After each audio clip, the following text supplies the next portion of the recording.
ಎಲ್ಲರಿಗೂ ನಮಸ್ಕಾರ. ಇವತ್ತು ನಾವು ಒಬ್ಬ ಅದ್ಭುತ ಲೇಖಕರಾದ ಪೂರ್ಣಚಂದ್ರ ತೇಜಸ್ವಿ ಅವರ ಬಗ್ಗೆ ಮಾತಾಡೋಣ.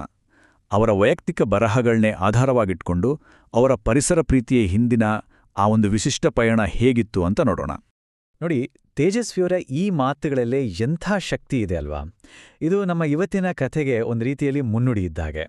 ಇದು ಕೇವಲ ಅಂಕಿಅಂಶ, ಡೇಟಾ ಅಥವಾ ಪಾಲಿಸಿಗಳ ಬಗ್ಗೆ ಮಾತಾಡೋದಲ್ಲ, ಬದಲಿಗೆ ಪ್ರಕೃತಿಯ ಜೊತೆಗಿನ ಒಂದು ತುಂಬಾನೇ ಆಳವಾದ ವೈಯಕ್ತಿಕವಾದ ಸಂಬಂಧದ ಕಥೆ. ಸರಿ, ಹಾಗಾದ್ರೆ ಈ ಕಥೆಯನ್ನ ನಾವು ತೇಜಸ್ವಿಯವರ ಯೌವನದ ದಿನಗಳಿಂದ ಶುರು ಮಾಡೋಣ. ಆ ಒಂದು ಕಾಲವನ್ನ 3 ವಿಷಯಗಳು ಡಿಫೈನ್ ಮಾಡ್ತಿದ್ವು ಅಂತ ಹೇಳ್ಬೋದು. 1, ಅವರ ಕಥೆ ಹೇಳೋ ಶೈಲಿ. 2, ಅವರ ಕೈಲಿದ್ದ ಕೋವಿ. ಮತ್ತು 3, ಅವರ ಜೊತೆಗಿದ್ದ ಅತ್ಯಂತ ನಂಬಿಕೆಸ್ಥ ನಾಯಿ. ಯೋಚನೆ ಮಾಡಿ, ಯೌವನದಲ್ಲಿ ತೇಜಸ್ವಿಯವರು ಓದು ಬರಹ ಎಲ್ಲವನ್ನೂ ಬದಿಗಿಟ್ಟು ಕರ್ನಾಟಕದ ಕಾಡುಗಳಲ್ಲಿ ಅಲೆಯೋದನ್ನೇ ತಮ್ಮ ಕೆಲಸ ಮಾಡ್ಕೊಂಡಿದ್ರು. ಅವರ ಮುಖ್ಯ ಕೆಲಸವೇ ಕಾಡು ಸುತ್ತೋದು. ಇದನ್ನು ನೋಡಿದ ಎಷ್ಟೋ ಜನ ಅಯ್ಯೋ ಇವನು ಪೂರ್ತಿ ಹಾಳಾಗೆ ಹೋದ ಅಂತನೂ ಅನ್ಕೊಂಡಿದ್ದುಂಟು. ಹೀಗೆ ಕಾಡುಮೆಡು ಅಲಿಯುವಾಗ ಅವರಿಗೊಬ್ಬ ನಿರಂತರ ಜೊತೆಗಾರ ಇದ್ದ. ಆ ಕಾಡಿನ ಜಗತ್ತಲ್ಲಿ ಅವರು ಅಷ್ಟೊಂದು ಲೀನಾಗೋಕೆ ಆ ಪಾತ್ರ ಬಹಳ ಮುಖ್ಯ. ಆ ಪಾತ್ರ ಬೇರೆ ಯಾರೂ ಅಲ್ಲ, ಅದು ಅವರ ಪ್ರೀತಿಯ ನಾಯಿ ಕಿವಿ. ಹೌದು, ಆ ಸಮಯದಲ್ಲಿ ಅವರೊಬ್ಬ ಬೇಟೆಗಾರ. ಆಗೆಲ್ಲ ಪರಿಸರ ಸಂರಕ್ಷಣೆ ಬಗ್ಗೆ ಅಷ್ಟೊಂದು ಜ್ಞಾನ ಇರಲಿಲ್ಲ ಅಂತ ಅವರೇ ಒಪ್ಕೊಳ್ತಾರೆ. ಆದ್ರೆ ನೋಡಿ, ಕಾಡಿನ ಜೊತೆ ಒಂದು ಅಪ್ಪಟವಾದ ಆತ್ಮೀಯವಾದ ಸಂಬಂಧ ಬೆಳೆಸ್ಕೊಳ್ಳೋಕೆ ಆ ದಿನಗಳು, ಆ ಅನುಭವಗಳು ಎಷ್ಟು ಮುಖ್ಯ ಆಗಿತ್ತು ಅಲ್ವಾ. ಸರಿ, ಪ್ರಕೃತಿಯ ಜೊತೆ ಇಷ್ಟೊಂದು ಆಳವಾದ ಸಂಬಂಧ ಬೆಳೆಸ್ಕೊಳ್ಬೇಕು ಅನ್ನೋ ಆ ಒಂದು ತುಡಿತ ಅವರಿಗೆ ಎಲ್ಲಿಂದ ಬಂತು? ಇದರ ಮೂಲ ಎಲ್ಲಿದೆ? ಅದನ್ನ ತಿಳ್ಕೊಳ್ಳೋಕೆ ನಾವು ಅವರ ಬಾಲ್ಯದ ದಿನಗಳಿಗೆ ಹೋಗ್ಬೇಕು. ಮೈಸೂರು ಇವತ್ತಿನ ಹಾಗೆ ಕಾಂಕ್ರೀಟ್ ಕಾಡಾಗೋಕ್ಕೂ ಮುಂಚೆ ಅಲ್ಲಿನ ಹೊಲಗದ್ದೆಗಳಲ್ಲಿ ತೇಜಸ್ವಿ ತಮ್ಮ ತಂದೆಯ ಜೊತೆ ಬೆಳಗಿನ ಜಾವ ವಾಕ್ ಹೋಗ್ತಿದ್ರು. ಅವರ ತಂದೆ ಏನೋ ಪಾಠ ಮಾಡಬೇಕು ಅನ್ನೋ ಉದ್ದೇಶದಿಂದಲ್ಲ, ತುಂಬ ಸಹಜವಾಗಿ ಮಾತಾಡ್ತಾ ಮಗನ ಮನಸ್ಸಲ್ಲಿ ಜೀವನಪೂರ್ತಿ ಉಳಿಯುವಂಥ ಕುತೂಹಲದ ಬೀಜಗಳನ್ನ ಬಿತ್ತುತ್ತಿದ್ರು. ಅದೇ ಸಮಯದಲ್ಲಿ ನಡೆದ ಒಂದು ಘಟನೆ ಅವರ ಇಡೀ ದೃಷ್ಟಿಕೋನವನ್ನೇ ಬದಲಾಯಿಸ್ಬಿಡ್ತು. ಅವರಿಗೆ ಒಂದು ಹೊಸ ಪರಿಕಲ್ಪನೆ ಪರಿಚಯವಾಯಿತು. ಅದೇ ವಿಶ್ವ ಸಮಾಜ ಅನ್ನೋ ಕಾನ್ಸೆಪ್ಟ್. ಅದು ನೋಡಕ್ಕೆ ತುಂಬಾನೇ ಸಿಂಪಲ್ ಅನ್ಸೋ ಒಂದು ಘಟನೆ, ಆದ್ರೆ ಅದೇ ಅವ್ರಿಗೆ ಆ ವಿಶ್ವ ಸಮಾಜದ ಮೊದಲ ದರ್ಶನ ಮಾಡಿಸಿತು. ಅವರ ಜೀವನದ ಒಂದು ದೊಡ್ಡ ಟರ್ನಿಂಗ್ ಪಾಯಿಂಟ್ ಅಂತಾನೆ ಹೇಳ್ಬೋದು. ಅಬ್ಬಾ, ಯೋಚನೆ ಮಾಡಿ, ನಿನ್ನೆವರೆಗೂ ಕಣ್ಣಿಗೆ ಕಾಣದೆಯಿಂದ ಒಂದು ಇಡೀ ಪ್ರಪಂಚ, ಅದರಲ್ಲಿರೋ ಡ್ರಾಮಾ, ಅದರಲ್ಲಿರೋ ಸ್ಟ್ರಾಟಜಿಗಳು, ಅಲ್ಲಿ ಬದುಕೋ ಜೀವಿಗಳು ಎಲ್ಲವೂ ಒಂದೇ ದಿನದಲ್ಲಿ ಅವ್ರ ಕಣ್ಮುಂದೆ ಬಂದು ನಿಂತಂಗಾಯ್ತು. ಹೀಗೆ ಒಂದಾದ್ಮೇಲೆ ಒಂದರಂತೆ ಅವರ ಬಾಲ್ಯ ಅನ್ನೋದು ಮನುಷ್ಯರನ್ನ ಬಿಟ್ಟು ಬೇರೆ ಜೀವಿಗಳ ಪ್ರಪಂಚವನ್ನ ಅರಿಯೋ ಒಂದು ಸರಣಿ ಅನ್ವೇಷಣೆಗಳೇ ಆಗಿತ್ತು. ಪ್ರತಿಯೊಂದು ನೋಟವೂ ಸಣ್ಣದಾಗಿದ್ರೂ ಅದು ಕಲ್ಸಿದ ಪಾಠ ಮಾತ್ರ ಬಹಳ ದೊಡ್ಡದು. ನೋಡಿ, ಬಾಲ್ಯದಲ್ಲೇ ಬೇರೂರಿದ್ದ ಈ ಕುತೂಹಲ ಸುಮ್ನೆ ಅಲ್ಲೇ ನಿಲ್ಲಿಲ್ಲ.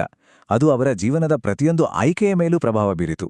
ಕೊನೆಗೆ ಅವರ ದೃಷ್ಟಿಕೋನದಲ್ಲೇ ಒಂದು ದೊಡ್ಡ ಬದಲಾವಣೆಯನ್ನ ತಂತು. ಅವರು ದೊಡ್ಡವರಾದ್ಮೇಲೆ ಮಲೆನಾಡಿಗೆ ಹೋಗಿ ಕಾಫಿ ತೋಟ ಮಾಡ್ತಾರೆ. ಆದ್ರೆ ಯಾಕೆ? ಲಾಭ ಮಾಡೋಕಾ? ಅಥವಾ ಏನೋ ದೊಡ್ಡ ಆದರ್ಶಕ್ಕ? ಇಲ್ಲ, ಯಾರ ಹಂಗೂ ಇಲ್ಲದೆ ಆ ಕಾಡು ಮೇಡುಗಳಲ್ಲಿ ಆರಾಮಾಗಿ ಅಲೆಬಹುದು ಅನ್ನೋ ಒಂದೇ ಕಾರಣಕ್ಕೆ.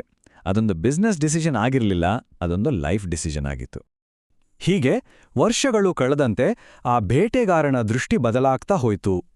ಪ್ರಕೃತಿಯನ್ನ ಕೇವಲ ಒಂದು ಸಂಪನ್ಮೂಲವಾಗಿ ನೋಡ್ತಿದ್ದವರು ಅದನ್ನೊಂದು ವಿಸ್ಮಯ, ರಹಸ್ಯಗಳ ನಿಧಿ ಅಂತ ನೋಡಕ್ ಶುರು ಮಾಡಿದ್ರು.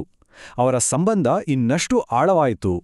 ಈ ಬದಲಾವಣೆ ಯಾಕೆಷ್ಟು ಮುಖ್ಯ ಅಂದ್ರೆ, ಪರಿಸರ ಸಂರಕ್ಷಣೆ ಬಗ್ಗೆ ಬೇರೆಯವರಾಗೆ ಯಾಕೆ ತೇಜಸ್ವಿಯವರಿಂದ ವಾದ ಮಾಡಕ್ಕಾಗ್ತಿರ್ಲಿಲ್ಲ ಅನ್ನೋದಕ್ಕೆ ಇದೇ ಉತ್ತರ ಕೊಡುತ್ತೆ. ಪರಿಸರ ನಾಶ ಆಗ್ತಿದೆ ಅಂತ ವಿವರಿಸೋದು ಅವರಿಗೆ ಅಸಾಧ್ಯ ಅನ್ನಿಸ್ತಿತ್ತು. ಯಾಕಂದ್ರೆ ಅದು ವರದಿಗಳಲ್ಲಿ, ಅಂಕಿಅಂಶಗಳಲ್ಲಿ ಹಿಡಿದಿಡೋಕೆ ಆಗದಷ್ಟು ಆಳವಾದ, ವೈಯಕ್ತಿಕವಾದ ನೋವಾಗಿತ್ತು ಅವರಿಗೆ. ಅವರಿಗೆ ಪ್ರಕೃತಿಯನ್ನ ನೋಡಕ್ಕೆ 2 ದಾರಿಗಳು ಕಾಣಿಸ್ತಿದ್ವು. ಒಂದು ಆತ್ಮೀಯತೆಯಿಂದ, ಅನುಭವದಿಂದ ಬಂದ ದಾರಿ. ಇನ್ನೊಂದು ಡೇಟಾ, ಅಂಕಿಅಂಶಗಳ ನಿರ್ಜೀವ ದಾರಿ.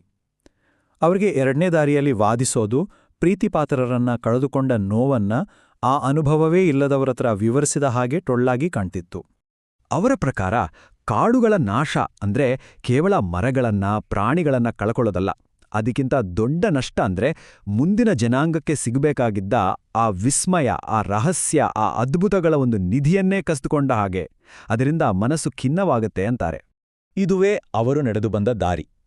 ಅವರ ಪರಿಸರ ಪ್ರೀತಿ ಯಾವುದೋ ಪುಸ್ತಕ ಓದಿ ಬಂದಿದ್ದಲ್ಲ, ಅದು ಬದುಕಿನ ಅನುಭವದಿಂದ ಬಂದಿದ್ದು.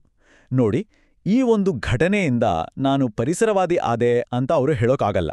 ಆದ್ರೆ ಈ ಎಲ್ಲ ಚಿಕ್ಕಪುಟ್ಟ ಅನುಭವಗಳೇ ಸೇರಿ ತಮ್ಮ ಪರಿಸರ ಕಾಳಜಿಗೆ ಬುನಾದಿ ಹಾಕಿದ್ವು ಅಂತ ಅವರು ಖಚಿತವಾಗಿ ಹೇಳ್ತಾರೆ. ಕೊನೆಯದಾಗಿ ಅವರು ನಮ್ಮೆಲ್ಲರ ಮುಂದೊಂದು ಬಹಳ ಮುಖ್ಯವಾದ ಕಾಡುವಂತಹ ಪ್ರಶ್ನೆಯನ್ನ ಇಟ್ಟುಹೋಗ್ತಾರೆ. ನಮ್ಮ ಸುತ್ತಲಿನ ವಿಶ್ವ ಸಮಾಜದ ಪರಿಚಯ ಆಗೋಕೆ ಯಾವುದೋ ನರಭಕ್ಷಕನೇ ಬಂದು ನಮ್ಮನ್ನು ಎಳ್ಕೊಂಡು ಹೋಗ್ಬೇಕಾ? ಪುಟ್ಟ ಇಲಿಗಳು ತಮ್ಮ ಬಿಲದ ಬಾಗಿಲಿನಿಂದ ಕಲ್ಲುಗಳನ್ನು ಸರಿಸಿದ್ದು ಸಾಕಲ್ವಾ ಅಂತ ಕೇಳ್ತಾರೆ. ಅಂದ್ರೆ ಯಾವುದೋ ದೊಡ್ಡ ದುರಂತ ನಮ್ಮ ಕಣ್ಣು ತೆರೆಸೋಕ್ಕೂ ಮುನ್ನ ನಮ್ಮ ಸುತ್ತಮುತ್ತಲಿನ ಸಣ್ಣ ಪುಟ್ಟ ಅದ್ಭುತಗಳಲ್ಲೇ ಆ ಸಂಪರ್ಕವನ್ನ ಕಂಡುಕೊಳ್ಳಿ ಅನ್ನೋದು ಅವರ ಕಳಕಳಿ.